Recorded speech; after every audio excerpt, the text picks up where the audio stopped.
has been a week since my 70.3 in Swansea, and the dust has settled. I'm still feeling really good about it, but I thought I would do a race recap. If you haven't already seen my race day vlog, is here. This is a more in-depth kind of how I was feeling and how the day went, and how it all panned out. So the day before Swansea didn't go to plan. We had intended to go down early in the morning, go and register, rack my bike and all of that jazz. However, I had to go and see my nan.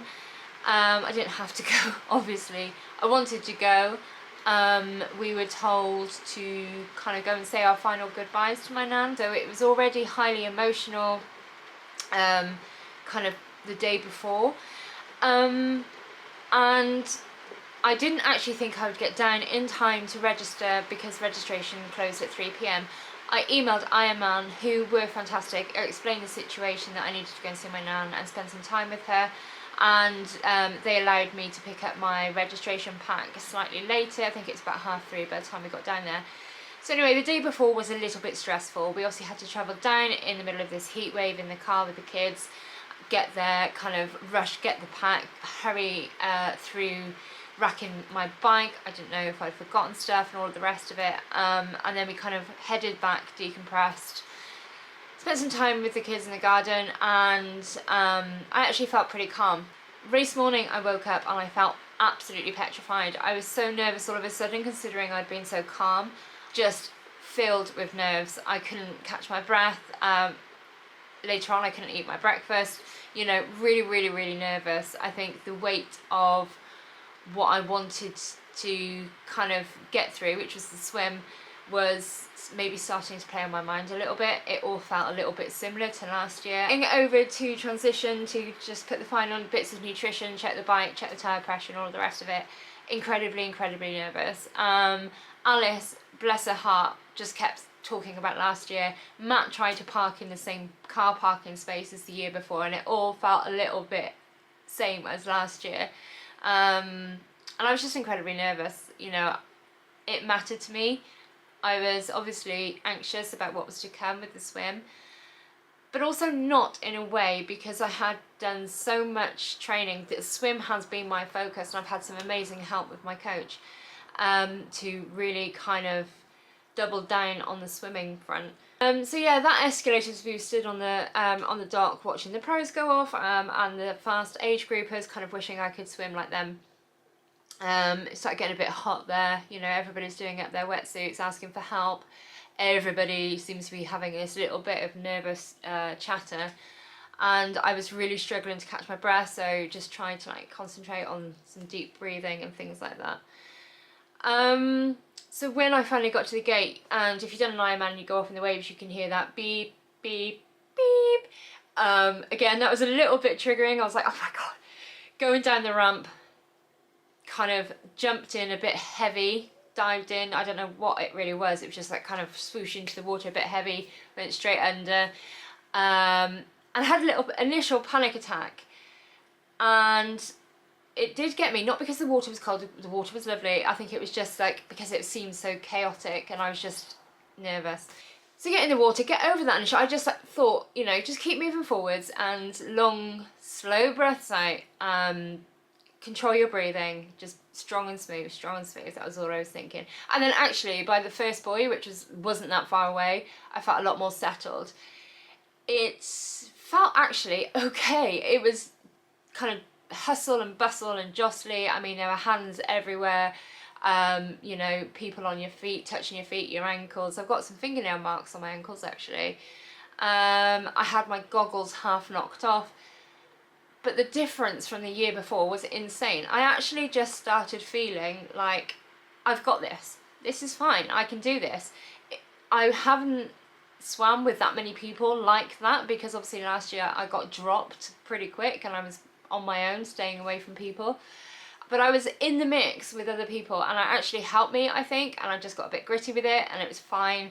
After the first initial kind of inner loop, perfect. So we're swimming all the way along the long straight, along the dock wall, and that bit I found really mentally tough. It just seemed to take forever. My watch kind of ticked over to 1,000 yards a second lap, and I was thinking in my head, this is really slow, this is going to be too slow, I'm going to be close to the cutoff. Kept swimming, just thinking of my nan and different things, and the jellyfish that I saw in the ocean, in the dock. I just thought, you know, they're like bits of toilet roll, bits of tissue, just ignore it, it's just bits of tissue. Things like that. I stayed really calm. I felt really good. I didn't stop even when my goggles got half knocked off. I just kind of put it back on, off you go. And anyway, soon we were coming back to the finishing arch for the swim, and I was utterly shocked when I got pulled out of the water. Firstly by the guy that was kind of exited with me, we kind of collided. But actually I looked at my watch and I could not believe, I thought I saw 50 minutes. And then I was like, did I see that? Because I'd pressed the button for transition. But I was like, yeah, no, that was 50 minutes. That was really good. Running then to my yellow bag. I used the yellow bag because of the surface, and I thought it's easier to take your wetsuit off fresh out of the water, put some trainers on, and then just run to T1. Got to the yellow bag, and Matt and the kids were going in like mental. They were so chuffed, and I knew I'd done it. And then Matt said 50 minutes. And it just felt incredible. It was a whole 20 minutes faster. I wasn't anywhere near a cut-off. I was coming out with people, a complete polar opposite to the year before, where everything was just so low when I came out of the water. So that was amazing. That was all I wanted, and I was on such a high from there that the rest of the day just felt insane. It felt incredible. Yes, it was hot and it was in a heat wave and all the rest of it, but I couldn't keep the smile off my face.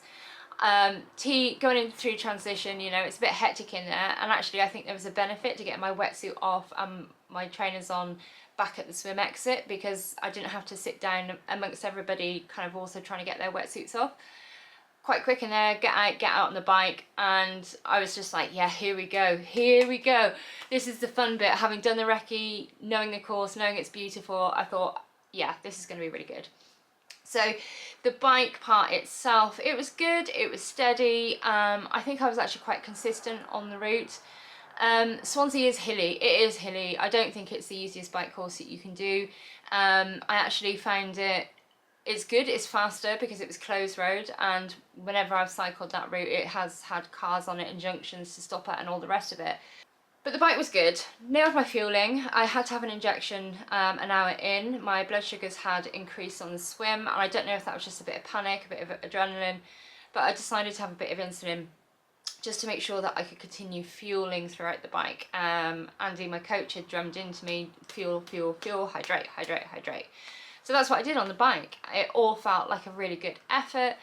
My heart rate and my normalised power were spot on. For the bike section. I did get hot spots in my feet towards the last hour, and that was quite painful. I think basically my shoes had become a little bit loose, but I didn't really twig that was the case until I got off the bike going into T2. So yeah, the bike was good, beautiful course, really lovely up on Gower and Mumbles and all of the rest of it, so that was lovely. Saw Matt and the kids and was absolutely shocked that they'd managed to get up there. Was not expecting to see them on the bike at all. And then we get to the run. T2 took me a little bit longer than I'd have liked because of my feet. I couldn't like walk on the surface in the car park, even with the carpet and the mats. It just was really hurting my feet. And then I didn't have space to put my bike back onto where my number was on the bike rack. Didn't know if I was allowed to touch anybody else's bike to kind of move them away a little bit and create some space. So I had to go and get somebody and say, can you move them so I can put my bike up? You know, trying to do everything above board just to make sure that there's nothing. Anyway, we got out there in the end. Had a horrendous stitch when I got out. I ran out with a gel just to carry on trying to nail the fueling. I felt really sick, but I thought, you know what, let's just force this down. You've still got a half marathon to go. It's not, you know, in 30 degrees plus heat. Yeah, it's a lot. So yeah, kind of got my gel down as I was running through the first mile. Felt like I could move, but then just felt a little bit, oh, do you know what, I'm going to just like more run walk this second mile just to try and kind of centre myself a little bit. And I've got to say, by about mile 3, mile 4, I actually started to come around a little bit. I decided, because it was so hot and it was brutal out there was no kind of escaping the sun, that I would run in between aid stations and walk at a leisurely pace through the aid stations. I was, you know, there were brilliant volunteers on the aid station. They were pouring jugs of water on us, you know, handing numerous cups, Dunkin' hats, whatever it was, they were there for it. Cups of Coke saved me. I think I was having a cup of Coke kind of through every aid station, and I just started feeling better and better. It was hot, but actually the cooling of aid stations like every 2-ish miles really helped. And I know, you know, and by the time that I was going through on the run, I found that they had opened up both sides of the aid station, so they weren't just on one side, so it was really regular. But yeah, started feeling really good. It was a lot slower than what I was anticipating, but I kind of gave my head a wobble and just said, you know, it's a heat wave, it's really hot. This 70.3 is about completion and about other things. It's not about necessarily rinsing yourself for a fast time or a faster time, because, you know, the last thing I'd want to do is try and do anything heroic on the run and then end up not finishing after all of that. So yeah, just wanted to enjoy it, soak it all up, and I think I did. You know, there were kids shooting us with water guns, other people out on the course. It was just really nice. Felt stronger. Could have probably carried on running a bit longer actually like that with the run walk strategy with the aid stations. And yeah, felt really strong coming down the finish line, and I was just on top of the world. It was just such an amazing feeling to go through that finish, to experience the finish, and it meant so much considering everything that had gone into it, the training and all of the emotional stuff from the year before and everything that had happened the year before that. It just felt like an amazing celebration of the hard work put in and kind of the going back and doing it. Just incredible, absolutely incredible. But yeah, just meant everything. And I'm so happy that I went back and did it again, because I loved it. I loved every second of it, and I've got a new kind of love for 70.3, because I had such a good time, because I actually on the whole felt really good in that race, even in a heat wave. I just want more. I think I want more. So yeah, it was incredible. The support in Swansea is insane, just insane. I mean, the run was incredible. People out on the bike course, the volunteers, everybody out there was just incredible. And the different triathlon clubs and stuff, they were just all brilliant. And you know, I've got a lot of people that helped me get to the position where I was able to enjoy that race as strongly as I did. And, you know, I've got to say that going back to the year before when I was disqualified and all of that happened, Andy Horsfall-Turner actually reached out and said, you know, don't worry, stick at it, you know, you can do it. And I really appreciated that, and so he's been coaching me. I approached Andy for him to be my coach, and so he's really helped me get to this point where I am so much stronger on the swim, and I have become a much better triathlete, and I couldn't have done it without him. So yeah, there's a big thank you to Andy. Brilliant, and yeah, really cares as well, because he was one of the first ones to message me as I crossed that line to say, did it. What's coming next? There's quite a lot coming up actually, but I'll share more about that in an upcoming vlog. I'm just really happy. I'm really happy. I'm still on cloud 9 despite the fact that personally, you know, it's been a bit of a tough week. That aside, I'm just proud. I'm proud, and I'm just over the moon that I managed to go back and see my nan again before she passed away, and I was able to tell her in person about the event and that she got me through it. So that meant a lot, you know, holding my nan's hand and being able to tell her a tale too. I haven't really gone into my training for Swansea. I didn't share much of my training for Swansea. I kind of just got my head down and did it. But if you would like to know a bit more about the approach to Swansea, how we kind of managed the swim, bike, run, and what the goals were for that block of training towards Swansea, let me know in the comments below, and I will do a vlog just sharing some more of my training leading up to Swansea. But that's it for the race vlog.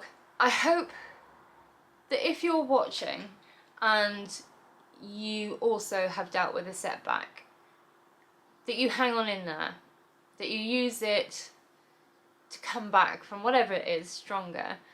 Use it as good fuel.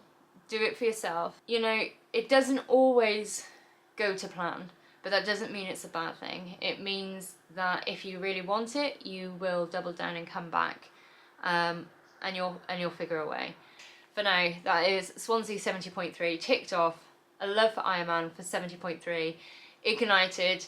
So yeah, it's going to be interesting going forward how I decide to balance that with still chasing marathon goals. But yeah, that's it for now. Hope you enjoyed that recap, and I'll speak to you soon.